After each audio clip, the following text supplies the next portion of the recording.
कहते थे न खाऊंगा न खाने दूंगा, बीजेपी विधायक का बेटा ही है और वो करोड़ों की नकदी के साथ बंडलों के ढेर लगे हुए उसके घर में पाए जाते। कहां से आया आखिर? जनता वोट देगी बाद में, एग्जिट पोल पहले आने लग गए हैं। तो क्या बीजेपी बेनकाब हो गई? बीजेपी की आड़ में तुमको लाइसेंस थोड़ी मिल जाता है कि बीजेपी का बेटा नोटों के बंडल के ढेर के साथ पाया जाए। तो क्या बीजेपी का चेहरा बेनकाब हो गया? हो रहा है, धीरे धीरे और ज्यादा होगा। जनता लुट गई बीच बाजार में, मोदी जी पड़ गए अडानी के प्यार में, देश का सारा धन लुटा दिया उनको। नमस्कार, आप देख रहे हैं DS4, मैं हूं आपके साथ नफीसा। एक तरफ तो कर्नाटक में चुनावी जो चर्चाएं हैं वो तेज हैं, खुद प्रधानमंत्री मोदी कई बार वहां पर सभाएं कर चुके हैं, लेकिन एक तस्वीर जो इस वक्त सब पर सवाल खड़े कर रही है कि भ्रष्टाचार मुक्त की बात करने वाली भाजपा सरकार के विधायक के घर में और उनके बेटे के दफ्तर पर नोटों का अंबार सामने आया है। छापे पड़ते हैं, कई सवाल उसको लेकर किए जा रहे हैं। ऐसे में तस्वीर जब सामने आती है तो हमारे साथ बातचीत करने के लिए गोपाल तिवारी जी। सर, बीजेपी विधायक के घर पे आपने देखा कि कई नोटों के अंबार, यानी कि 6 करोड़ की संख्या में कुछ नोट वहां से मिलते हैं और जो बेटा है वो घूसखोरी में पकड़ा जाता है, नंगे हाथों उसको बरामद कर लिया जाता है। कैसे देख रहे हैं इस पूरे मामले को? देखिए, ये वही बात हो गई। एक बहुत पुराने समय में एक फिल्म आई थी, पुराने समय का मतलब करीबन 5-7 साल पहले एक फिल्म आई थी, फटा पोस्टर निकला हीरो। तो यहाँ वो कहावत है ना कि फटा ढोल निकले बीजेपी के भ्रष्टाचार वाले वो गलत बोल, और फंस गया बीजेपी का विधायक का बेटा। आप देखिए, उनके यहाँ सिर्फ नकदी नहीं पाई गई, नकदी के लगे हुए ढेर पाए गए रिश्वत लेते हुए। तो ये इनके जो विकास का जो एक मॉडल है उसका एक छोटा सा उदाहरण है। बीते समय में, आने वाले समय में कर्नाटक में चुनाव होने वाले हैं और चुनाव होंगे बाद में, जनता वोट देगी बाद में, एग्जिट पोल पहले आने लग गए हैं। जो विकास की बात करते हैं और बीजेपी के बेटे ने वहां की जनता से किस तरीके से धन लूटा होगा, विकास तो होगा बाद में, लेकिन सत्यानाश अभी से दिखाई देने लगा है। इस बात को आप बहुत अच्छी तरीके से समझ लीजिए। और मैं शुरू से एक बात कहता हूं कि बीजेपी के जितने भी लोग, जितनी भी चीख चीख करके और जितनी तेज आवाज में बात करें, तुम ये बात समझ जाओ कि मामला जरूर कुछ गड़बड़ है।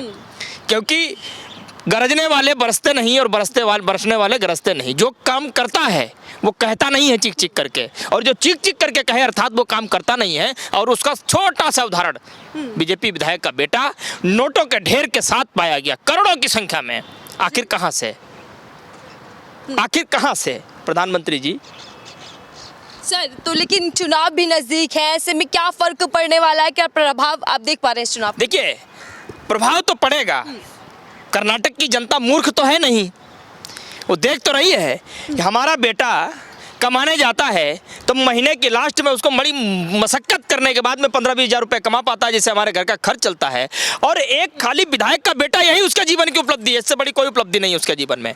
बीजेपी विधायक का बेटा ही है और वो करोड़ों की नकदी के साथ बंडलों के ढेर लगे हुए उसके घर में पाए जाते। कहाँ से आया आखिर? ये देश की जनता के मन में ये सवाल तो उठ रहे हैं ना, और इन सवालों के जवाब वो जाकर के वहाँ के मुख्यमंत्री या इनके पार्टी के अध्यक्ष से तो पूछ नहीं सकता, क्योंकि उसकी इतनी हैसियत नहीं। तो कैसे पूछेगा सवाल? वो सवाल चुनाव के वक्त बटन दबाते हुए पूछेगा, वोट देते हुए पूछेगा, और उस वोट से बीजेपी को जो चोट लगेगी वो आपको आने वाले समय में चुनाव हो जाने के बाद दिखाई देगी। सीएम कह रहे हैं कि कांग्रेस राज में तो लोकायुक्त की जरूरत भी नहीं पड़ती थी, इतना भ्रष्टाचार था। देखिए, इन्होंने यही तो याद कर रखा है और सबको याद भी करा रखा है कि कांग्रेस को गरियाते रहो। तुमसे सवाल पूछे जाए तो सोनिया को याद करो, सवाल पूछे जाए नेहरू को याद करो, सवाल पूछे जाए 70 साल को याद करो। तो ये जो एक ढर्रे पर चल करके कांग्रेस को कोसने वाली बात पुरानी हो गई, लोग समझ गए अब। तो क्या बीजेपी बेनकाब हो गई? बीजेपी की आड़ में तुमको लाइसेंस थोड़ी मिल जाता है कि बीजेपी का बेटा नोटों के बंडल के ढेर के साथ पाया जाए। तुम्हें लाइसेंस थोड़ी मिल जाता है कि तुम अत्याचार करते जाओ, भ्रष्टाचार करते जाओ। ऐसा नहीं है।